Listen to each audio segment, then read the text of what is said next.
Morning students, we will start with the next topic 11.4 dispersion of white light by a glass prism. Okay, now white light of the sun gives us various colors of rainbow. That's what we have already seen. Okay, now why does this occur? Let us see.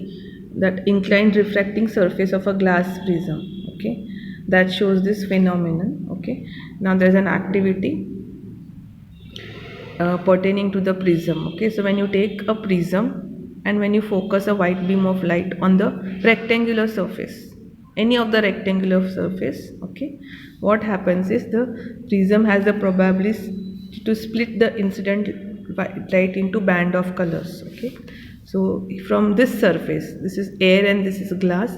Here from this surface you have got splitting of the white light into colors. Okay, now these various colors which are seen are violet, indigo, blue, green, yellow, orange and red. They are also known as Vibgyor. Okay.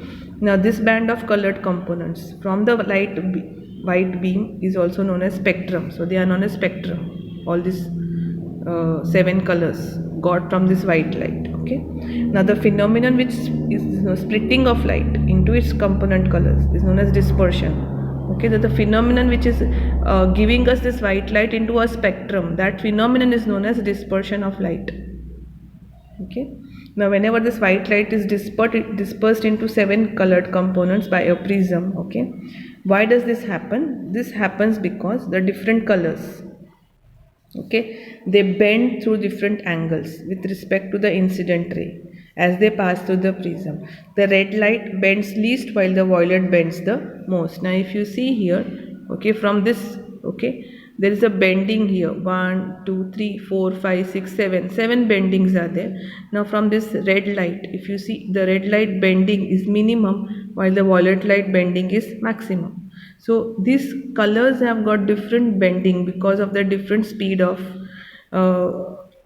traveling, okay, through the prism. That's why we get the 7 colors.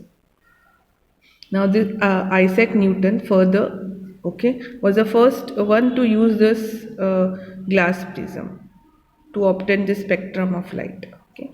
Then what he did is, again he placed a second identical prism in the inverted position with respect to the first prism.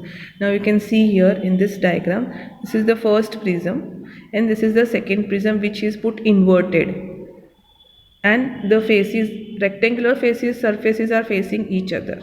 Now what you observe here is the white light which is splitted into the spectrum of 7 colors. It passes through this prism, and from this prism, okay, it is entering this prism, and then when it is coming out you can see a white light on the screen.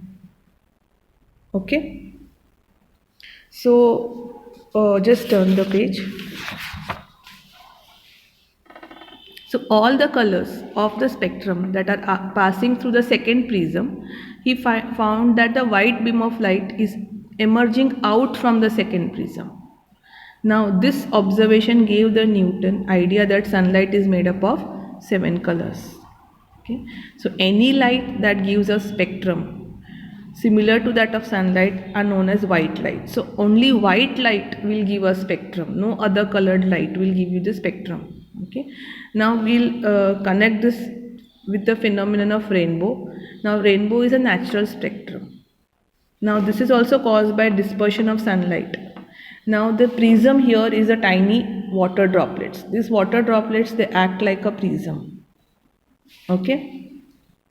Now what happens in the water droplets? Let us see. If you see, this is a sunlight which is entering the water droplet. This acts like a prism and there is a splitting of colors. Now all the colors are not shown here in your textbook. Only the first one and the last one, the red and the violet, are shown. Okay. Now it splits into 7 colors. Now inside this raindrop there is reflection taking place. Can you see? This is reflection. Okay. After the reflection, inside the raindrop there is coming out of the 5 colors with a slight refraction over here. So first it gets refracted, then reflected and then reflected. So there are 3 things which is occurring inside the water droplets. First one refraction, then total reflection and then refraction. So this is refraction, then totally it gets reflected and then refraction. Okay. So one more thing what you have to remember is a rainbow is always formed in the direction opposite to that of sun. Okay, so if the sunlight is towards east, you will have the formation of the rainbow towards west.